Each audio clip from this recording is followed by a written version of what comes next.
ನನ್ನ ಮಗಳ ಹೆಸರು ಋಷ್ವಿ. ಮುಂಡಾಜೆ ಪದವಿ ಪೂರ್ವ college, Vivekananda college, second PUC.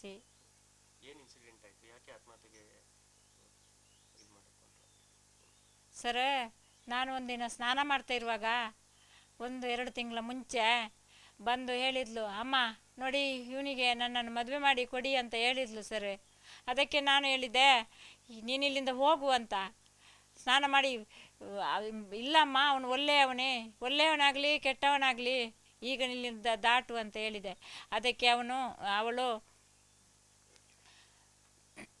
ಸ್ನಾನ ಮಾಡಿ ಬಂದ ಮೇಲೆ, ಅಮ್ಮ ಇವನು ಹರೀಶನ ಭಾವ, ಕೊಂಡಾಲು ಹರೀಶನ ಭಾವ, ಇವನು ನನ್ನನ್ನು ಅಜ್ಜನ ಆಜ ಹಾಕಿ ಮದುವೆ ಆಗ್ತೇನೆ ಅಂತ ಹೇಳಿದ್ದಾನೆ ಅಮ್ಮ, ಒಳ್ಳೆಯವನು, ಒಳ್ಳೆ ಹುಡುಗ ಅಂತ ಹೇಳಿದ್ಲು. ಅದಕ್ಕೆ ಇನ್ನೊಬ್ಬರು ತಪ್ಪದಂಗೆ ಇನ್ನೊಬ್ಬರ ರವಿತ್ ಅಂತ ಇದ್ದಾರೆ, ಅವರು ಹೆಲ್ಪ್ ಮಾಡ್ತಾರೆ ನನಗೆ ಅಂತ ಎಲ್ಲ ಹೇಳಿದ್ದಾಳೆ ಸರ್. ಆಮೇಲೆ ನಿಮ್ಮಲ್ಲಿ ಮಾತಾಡ್ತಾರೆ, ಅದು ನಾನು ನೋಡ್ತೇನೆ. ಮತ್ತೆ ನೀನು ಓದಬೇಕು, ಈಗ ಸೆಕೆಂಡ್ PUC ಅಲ್ವಾ. ಆಮೇಲೆ ನೀನು ಓದಿ ಆದಮೇಲೆ ಡಿಗ್ರಿ ಎಲ್ಲ ಆಮೇಲೆ ನಿನಗೆ 17 ವರ್ಷ ಪ್ರಾಯ ಈಗ ಎಲ್ಲ ಆದಮೇಲೆ ನಿನ್ನ ಮದುವೆ ಮಾಡಿ ಕೊಡೋಣ, ಬೇಕಾದರೆ ನಮ್ಮ ಒಪ್ಪಿಗೆ ನಾವು ಕೊಡ್ತೇವೆ ಬೇಕಾದರೆ ಅಂತ ಹೇಳಿದ್ದೇನೆ ಸರ್ ಅವಳಿಗೆ. ಅದಕ್ಕೆ ಅಮ್ಮ ನಿಮ್ಮಲ್ಲಿ ಅವನು ಮಾತಾಡಬೇಕಂತ ಹೇಳಿದ. ಇಲ್ಲ ನಾನು ಮಾತಾಡೋದಿಲ್ಲ ಅವನಲ್ಲಿ, ಈಗ ಎಂತಕ್ಕೆ ಮಾತಾಡೋದು, ಟೈಮ್ ಉಂಟು ಮಾತಾಡಲಿಕ್ಕೆ ಅಂತ ಹೇಳಿದ್ರು. ಇಲ್ಲಮ್ಮ ಮಾತಾಡಬೇಕಂತ ಹೇಳಿದ್ಲು. ಮತ್ತೆ ಫೋನ್ ಕೊಟ್ಟಳು. ಯಾರು ನೀನು ಅಂತ ಕೇಳಿದ್ದಕ್ಕೆ, ಆಂಟಿ ನಾನು ಹರೀಶನ ಭಾವ, ಕೊಂಡಾಲು ಹರೀಶನ ಭಾವ, ಹೆಸರು ಎಂತ ಕೇಳಿದೆ. ಅದಕ್ಕೆ ನನ್ನ ಹೆಸರು ಪ್ರವೀಣ, ನೀನು ಎಲ್ಲಿದ್ದೀಯಾ ಅಂತ ಕೇಳಿದ್ದಕ್ಕೆ, ನಾನು ಬೆಂಗಳೂರಲ್ಲಿರೋದು. ಎಂಥದ್ರಲ್ಲಿರೋದು? ನಾನು ಮೆಕ್ಯಾನಿಕ್ ಮಾಡ್ತಾ ಇದ್ದೇನೆ. ನೀನು ಎಷ್ಟು ಓದಿದ್ಯಪ್ಪ ಅಂತ ಕೇಳಿದ್ದಕ್ಕೆ, ನಾನು ಸೆಕೆಂಡ್ PUC ಆಗಿ ಆಂಟಿ ಡಿಪ್ಲೊಮಾ ಮಾಡಿದ್ದೇನೆ ಅಂತ ಹೇಳಿದ ನನಗೆ. ಮನೆಯಲ್ಲಿ ಏನೆಲ್ಲ ಉಂಟು ನಿಮಗೆ ಅಂತ ಫಸ್ಟ್ ಕೇಳಿದೆ. ನಮಗೆ ಮನೆಯಲ್ಲಿ 3 ಎಕರೆ ಜಾಗೆ ಉಂಟು. ಮತ್ತು ಎಷ್ಟು ಜನ ಇದ್ದೀರಿ? ಅಪ್ಪ ಅಮ್ಮ 2 ಅಕ್ಕಂದಿರು ಮದುವೆ ಆಗಿದೆ, ಅಣ್ಣ ನಾನು ಇದ್ದೇವೆ. ಅಣ್ಣನಿಗೆ ಮದುವೆ ಆಗಿಲ್ಲ. ಅಣ್ಣ ಧರ್ಮಸ್ಥಳ ಗ್ಯಾರೇಜಲ್ಲಿದ್ದಾನೆ, ಅವನು ITA ಮಾಡಿದ್ದು, ನಾನು ಡಿಪ್ಲೊಮಾ ಮಾಡಿದ್ದು ಅಂತ ಹೇಳಿದ ಸರ್. ಆಮೇಲೆ ನೋಡಪ್ಪ, ಅದು ಮತ್ತೆ ಡಿಸೈಡ್ ಮಾಡೋಣ ಏನು ಅಂತ. ನೀವು ಶ್ರೀಮಂತರು, ನಾವು ಬರೀ ಒಂದು ಸೈಟಲ್ಲಿ ಸೀಟ್ ಮನೆಯಲ್ಲಿ ಇರುವುದಂತ ಅವನಿಗೆ ಹೇಳಿದೆ, ಬೇಕಾದಷ್ಟು ಹೇಳಿದೆ. ನಮ್ಮಂತ ಅವರನ್ನು, ನಿಮ್ಮ ಫ್ಯಾಮಿಲಿಯವರೆಲ್ಲ ಇದ್ದಾರೆ ಅಲ್ವಾ, ನಿಮ್ಮ ಅಪ್ಪ ಅಮ್ಮ ಅಲ್ಲ, ನಿನ್ನ ಭಾವನವರು ಇವರೆಲ್ಲ, ಅವರ ಹೆಸರು, ಮನೆ ಹೆಸರು ಕೊಂಡಾಲು ಅಂತ, ಅವರು ಎಲ್ಲ ಬಿಡಲಿಕ್ಕೆಲ್ಲ ಮದುವೆ ಆಗಲಿಕ್ಕೆ ಅಂತ ಹೇಳಿದ್ದಕ್ಕೆ ಅವನು ಹೇಳಿದ, ಇಲ್ಲ ಆಂಟಿ ನನಗೆ ಅಲ್ವ ಹೆಣ್ಣು, ಅವರೇನು ಹೇಳೋದು, ಅವರು ಹೇಳಿದ ಹಾಗೇನೋ ಅಂತ ಹೇಳಿದ. ಅದಕ್ಕೆ ನಾನು, ಇಲ್ಲ ನೀನು ಡಿಸೈಡ್ ಮಾಡಿ ಆಮೇಲೆ ಹೇಳಿ ಅಂತ ಹೇಳಿ, ಇಲ್ಲ ಆಂಟಿ ನನಗೆ ಮದುವೆ ಮಾಡಲೇಬೇಕು. ಹಾಗಾದರೆ ಸೀಟು ಮನೆಯಲ್ಲಿ ಇದ್ದವರಿಗೆ ಮದುವೆ ಇಲ್ವಾ ಅಂತ ಕೇಳಿದ. ಆಮೇಲೆ ನೋಡೋಣ ಅಂತ ಹೇಳಿದೆ ನಾನು. ಆಮೇಲೆ ಹೇಳಿದ್ದಕ್ಕೆ ಏನಂತ ಹೇಳಿದ, ಇಲ್ಲ ನನಗೆ ಮದುವೆ ಮಾಡಲೇಬೇಕು, ಅವಳನ್ನು ಕೊಡಲೇಬೇಕು, ಕೊರಗಜ್ಜನ ಆಜ ಆಗಿ ನಾನು ಮದುವೆ ಆಗ್ತೇನೆ ಅಂತ ಹೇಳಿದ. ಇನ್ನೊಬ್ಬ ರವಿತ್ ಅಂತ ಉಜಿರೆಯವನು, ಅವನು ಹೇಳಿದ, ಆಂಟಿ ತಪ್ಪದಾಗಿ ನಾನಿದ್ದೇನೆ ಅಂತ ಪ್ರಾಮಿಸ್ ಮಾಡಿದ, ನಾನು ಇದ್ದೇನೆ ಅಂತ. ಆಮೇಲೆ ನಿನ್ನ ಅಪ್ಪ ಅಮ್ಮ ಒಂದು ವೇಳೆ ಒಪ್ಪದಿದ್ರೆ ನೀನು ಏನು ಮಾಡ್ತೀಯ ಅಂತ ಕೇಳಿದ್ದಕ್ಕೆ ಅವನು ಹೇಳಿದ, ಅಪ್ಪ ಅಮ್ಮನಿಗೆ ಅಲ್ಲ ಹೆಣ್ಣು, ನೀನು ಸೈಟ್ ಆಗಲಿ ಏನೇ ಆಗಲಿ ನನಗೆ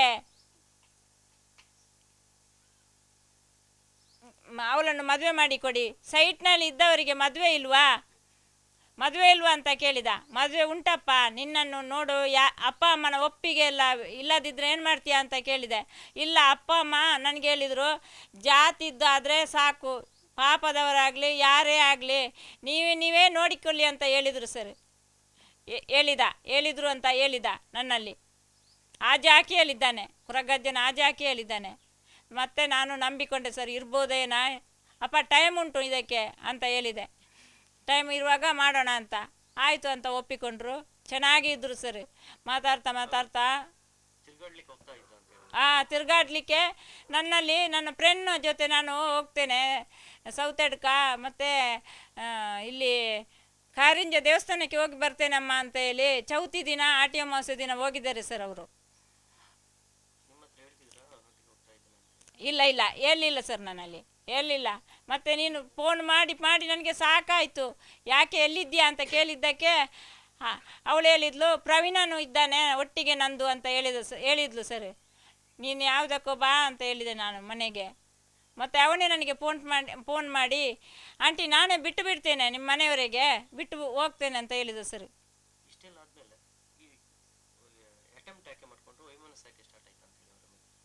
ಅದು ಅವಳದು ಬರ್ತ್ಡೇ ಇತ್ತು ಸರ್ ಮೊನ್ನೆ ಅಕ್ಟೋಬರ್ 23ಕ್ಕೆ.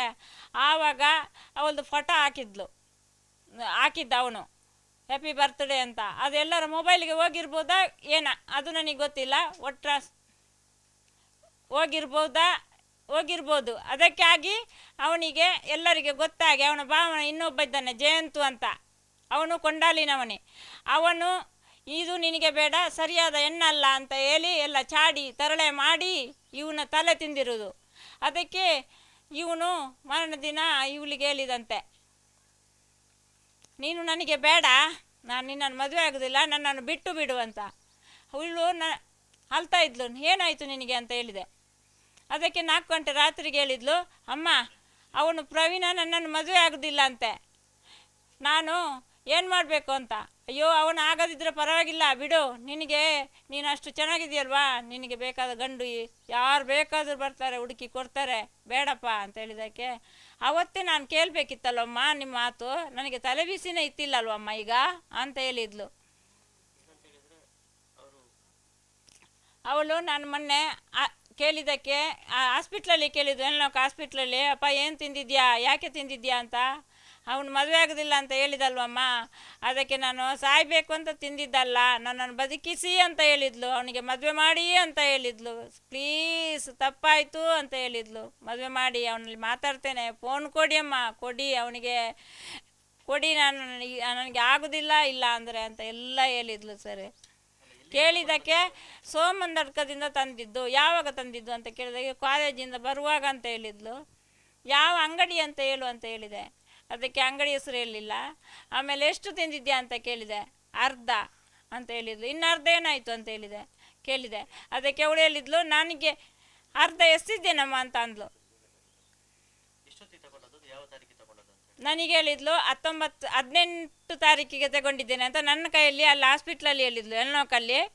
ಮತ್ತು ನನಗೆ ಗೊತ್ತಾಗಿದ್ದು 19 ತಾರೀಕು ಮಧ್ಯರಾತ್ರಿ 1 ಗಂಟೆಗೆ ವಾಂತಿ ಮಾಡುವಾಗಲೇ ಗೊತ್ತಾಗಿದ್ದು. ಗ್ಯಾಸ್ಟ್ರಿಕಲ್ಲಿ ನೀನು ನೋಡು ಊಟ ಮಾಡೋದಿಲ್ಲ, ಯಾಕೆ ಗೊತ್ತಾಯ್ತಾ ನಿನಗೆ ವಾಂತಿ ಆಗೋದು ಅಂತ ಕೇಳಿದ್ದಕ್ಕೆ, ಅಮ್ಮ ಇಲ್ಲ ನಾನು ವಿಷ ತಿಂದೆ. ಎಂತ ಯಾಕೆ ತಿಂದೆ ಅಂತ ಹೇಳಿದ್ದಕ್ಕೆ, ಅವನು ಮದುವೆ ಆಗೋದಿಲ್ಲ ನನ್ನನ್ನು, ನಾನು ಸಾಯ್ತೇನೆ, ನನಗೆ ಬೇಸರ ತಡಿಲಿಕ್ಕೆ ಆಗೋದಿಲ್ಲ, ಅವನನ್ನು ಬಿಟ್ಟು ಇರೋಕ್ಕೆ ಆಗೋದಿಲ್ಲ ಅಂತ ಹೇಳಿ ತಗೊಂಡೆ ಅಮ್ಮ, ಆದರೂ ನಾನು ಬದುಕಿಸಿ ಅಂತ ಹೇಳಿದ್ಲು, ಅವನಿಗೆ ಮದುವೆ ಮಾಡಿ ಅಂತ ಹೇಳಿದ್ಲು ಸರ್. 8 ತಿಂಗಳಂತೆ ಸರ್.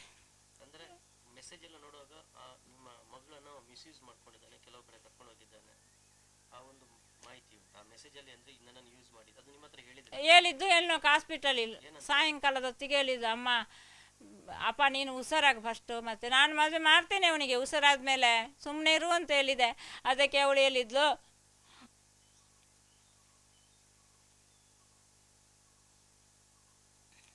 ನಿನಗೆ ಆಸ್ಪತ್ರೆಯಲ್ಲಿ ಒಂದು 4:30 ಹೊತ್ತಿಗೆ ಹೇಳಿದ್ಲು, ಬೇಡಪ್ಪ ನೀ ಹುಷಾರಾಗ ಫಸ್ಟಿಗೆ ಅಂತ ಹೇಳಿದ್ದಕ್ಕೆ, ಇಲ್ಲಮ್ಮ ಅವನನ್ನು ಬಿಟ್ಟಿರೋಕ್ಕೆ ಆಗೋದಿಲ್ಲ, ನನ್ನನ್ನು ಅವನು 3 ಸರಿ ಯೂಸ್ ಮಾಡಿಕೊಂಡಿದ್ದಾನೆ, ಲಾಡ್ಜಿಗೆಲ್ಲ ಕರ್ಕೋಗಿದ್ದಾನೆಮ್ಮ ಅಂತ ಹೇಳಿದ್ಲು. ಅಯ್ಯೋ ಈ ಪರಿಸ್ಥಿತಿಯೆಲ್ಲ ನನಗೆ ಗೊತ್ತಿದ್ರೆ ನಿನ್ನನ್ನು ಏನು ಮಾಡೋದಪ್ಪ ಅಂತ ಕೇಳಿದೆ ನಾನು. ಸಿಟ್ಟು ಬಂತು ನನಗೆ ಆಗ. ಅವನೇ ಕೊಟ್ಟಿರ್ಬೋದು ಸರ್, ಅವನೇ ಕೊಟ್ಟಿದ್ದು, ಅದನ್ನೂ ಹೇಳಿದ್ದಾಳೆ. ಅವನು ಈ ಥರ ಮಾತ್ರೆ ಎಲ್ಲ ನನಗೆ ಕೊಟ್ಟಿದ್ದಾನೆ ಅಂತ ಹೇಳಿದ್ದಾಳೆ ಸರ್, ಅವಳು ಹೇಳಿದ್ದಾಳೆ. ಅದು ಫಸ್ಟಿಗೆ ನಾ ಹೇಳಿದರೆ ಆಗ್ಬೋದಿತ್ತು ಸರ್, ನನಗೆ ಎಲ್ಲ ಅವಳದು ಕಾರ್ಯ ಮುಗಿಯುವವರ ಆಗೋ ಟೈಮಿಗೆ ಹೇಳಿದ್ಲು, ಪಾಯ್ಸನ್ ಕುಡಿದ ಮೇಲೆ ಹೇಳಿದ್ಲು ಸರ್. ನನಗೆ ನ್ಯಾಯ ಬೇಕು ಸರ್, ಇದಕ್ಕೆ ನ್ಯಾಯ ಬೇಕು, ನಾನು ಬದುಕಬೇಕಾದ್ರೆ.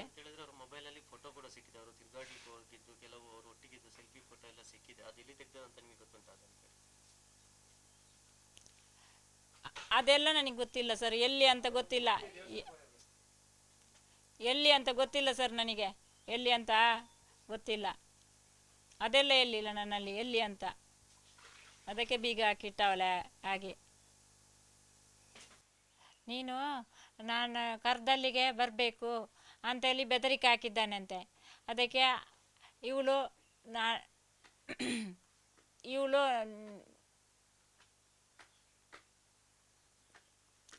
ನಿನ್ನನ್ನು ನೀನು ಮದುವೆ ಆಗದಿದ್ದರೆ ನಾನು ಯಾಕೆ ಬರಬೇಕು ಅಂತ ಇವಳು ಕೇಳಿದ್ದಾಳೆ.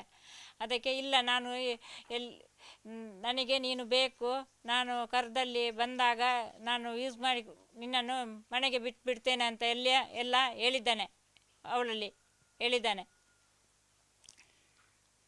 ಅದಕ್ಕೆ ಇವಳು ನನಗೆ ಮೋಸ ಮಾಡ್ತೀಯ ಬ್ಯಾವರ್ಸಿ ಅಂತ ಎಲ್ಲ ಹೇಳಿದ್ದಾಳೆ. ಆ ಥರ ಎಲ್ಲ ಮೋಸ ಮಾಡ್ತೀಯ ನೀನು ಅಂತ ಹೇಳಿದ್ದಾಳೆ. 3-4 ಸರಿ ಯೂಸ್ ಮಾಡಿದ್ದೇನೆ ಅಂತ ಹೇಳಿದ್ದಾಳೆ. ಅದೆಲ್ಲ ನನಗೆ ಇತ್ತೀಚೆಗೆ ಗೊತ್ತಾಗಿದ್ದು, ಮೊಬೈಲಲ್ಲಿ ನೋಡಿದಾಗಲೇ ಗೊತ್ತಾಗಿದ್ದು.